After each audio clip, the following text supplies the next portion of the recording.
जमात इस्लामी की जब बारी आती है, तस्वीर आती है, सिफर आती है, सीट आती है, सिफर अंडा। सिराजुल हक साहब has failed as a party leader I believe.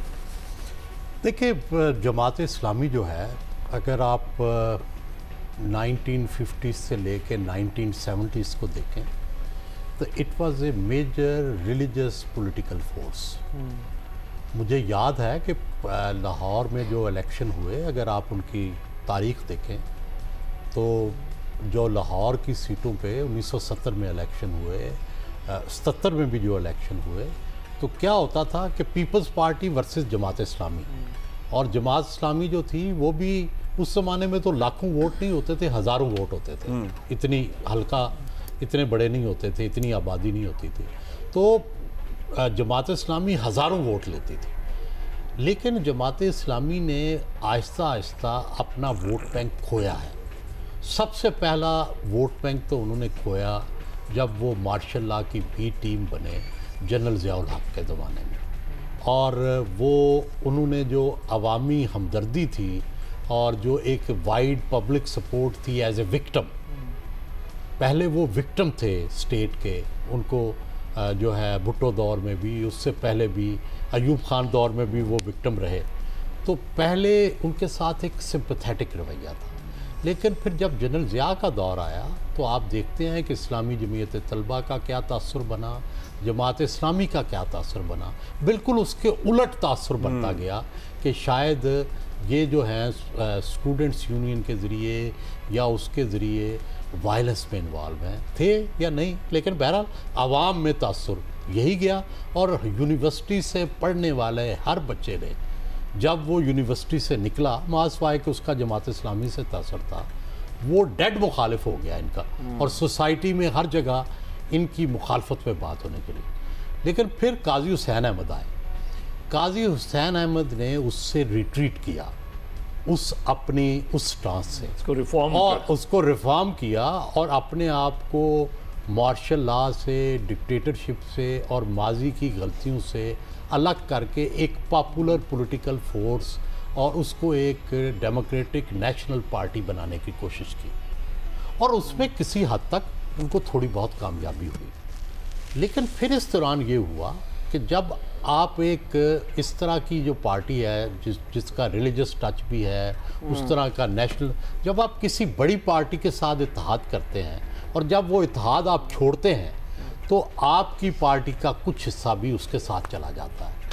तो जमात इस्लामी के साथ भी ये हुआ कि जब IJI बनी तो, और जमात इस्लामी जब आहिस्ता आहिस्ता नून से उसके इख्तलाफात हुए, तो जमात इस्लामी का बहुत सा वोट बैंक एंटी PTI होने की वजह से नवाज लीग के साथ चला गया, IJI के साथ रह गया, और जमात इस्लामी जो है वो कम होती गई। एक और भी अब्दुल्ला वजह है कि देखिए, अब आप अगर जमात इस्लामी के जिस तरह सोहेल साहब ने कहा रिलीजियस पॉलिटिकल पार्टी है, तो जो जमातें, जब मेन स्ट्रीम जमातें जो है वो इस्लामी टच देना शुरू कर देना, तो फिर ऐसी जमातों का तो पैसे वैसे भी जो है वोट बैंक स्पेस कम होती है। और जब मेन स्ट्रीम में इतना ज़्यादा जब रिलीजन का इस्तेमाल, यानी हमने देखा PTI करती रही, वो आपको याद होगा कासिम सूरी वाली भी इस्लामी टच, और वैसे भी ओवरऑल जी उन्होंने अपनी 2018 की कैंपेन जो थी बहुत ज़्यादा, वो जो ओथ वाला मसला था उसको जिस तरीके से इस्तेमाल किया गया, नून लीग के खिलाफ वेपनाइज किया गया, उसको प्रोपेगेंडा करके, बिल्कुल जिसकी वजह से लोगों की जान खतरे में पड़ गई। फिर वो जमात इस्लामी की वो स्पेस नहीं रहती ना, अगर जिन्होंने जरा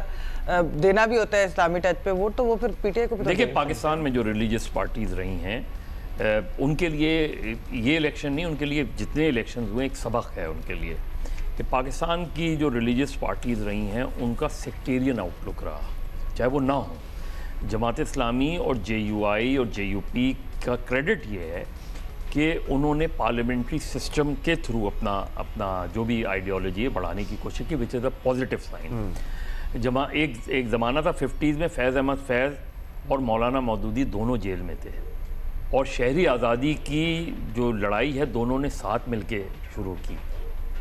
ओवर द इयर्स हुआ ये कि 70 के इलेक्शन में नजर ये आ रहा था कि सुहेल साहब वो कौन सा जुलूस था, शौकत इस्लाम, इतना बड़ा जुलूस था कि शौकत इस्लाम, हाँ, लोग समझे कि जमात इस्लामी स्वीप कर जाएगी, लेकिन अल्टीमेटली रिजल्ट में नजर ये आया। तो अब आप देखें कि जमात इस्लामी की इलेक्टोरल, उसके मुकाबले में JUI ने पॉलिटिक्स ज़रा मुख्तलिफ अंदाज में की।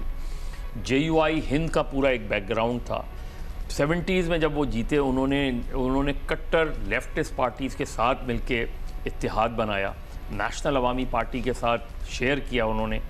फिर पोस्ट 77 जो जमात इस्लामी का वो बना, वो ये बना कि जिस तरह एक तो सुहेल साहब कह रहे थे कि PNA की जैसे ही तहरीक ख़त्म हुई और मार्शल लॉ लगा, तो PNA की सबसे बड़ी गलती ये थी कि उन्होंने मार्शल लॉ को वेलकम किया। चले, हमारे पास टाइम कम रह गया है, फिर उसके बाद न्यूज़ ब्रेक होगी हमारे पास। लेकिन अभी सूरत हाल हुकूमत साजी की, coming back to one liner हम लेंगे सुहेल साहब आपसे भी, मिमल आपसे भी।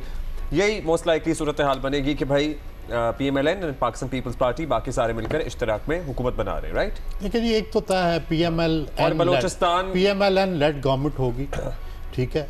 उसमें अब दो ऑप्शंस हैं कि आप जो पुरानी PDM की पार्टियां हैं वो मिलकर उनके साथ हुकूमत बनाती हैं या आज़ाद तोड़ के उनके साथ मिलाए जाते हैं। वो बेस्ट आप ये दो ऑप्शंस लग रही हैं। जाहिर है मैं फिर कहता हूं कि आइडियल तो यही है। स्टेबिलिटी आएगी इससे मुल्क में, कुछ लगता है? नहीं, स्टेबिलिटी तो नहीं आएगी, लेकिन आइडियल तो यही होता जिस तरह जमहूरी मुल्कों में होता है। अली मोहम्मद साहब का एक बयान देख रहा था, एक फिक्रा तो कह लेने दें कि जो सबसे ज़्यादा सीटें जीता है वही इक़्तिदार लेता, लेकिन हमारे यहाँ आइडियलिज्म के बहुत रोज टूटते हैं। जी जी जी तो अब भी टूटेगा। आपको लगता है स्टेबिलिटी आएगी इस सारे प्रोसेस के बाद? देखिए, स्टेबिलिटी तो जो दुआ है तो हमारी यही है कि आनी चाहिए। बिल्कुल, हम लोग चाहते तो यही है, लेकिन एक मुझे लगता है कि प्रोसेस जो है रिकन्सिलिएशन और हीलिंग और ये सारा जो प्रोसेस है वो चलना शुरू होगा, लेकिन उसके लिए भी बहुत वक्त दरकार है। अब्दुल्ला, जितना रिवर्स हुआ है हाइब्रिड सिस्टम की वजह से, हमारी जमहूरी रवायात रिवर्स हुई हैं, तो उसको अंडू करने में बहुत टाइम अब लगेगा।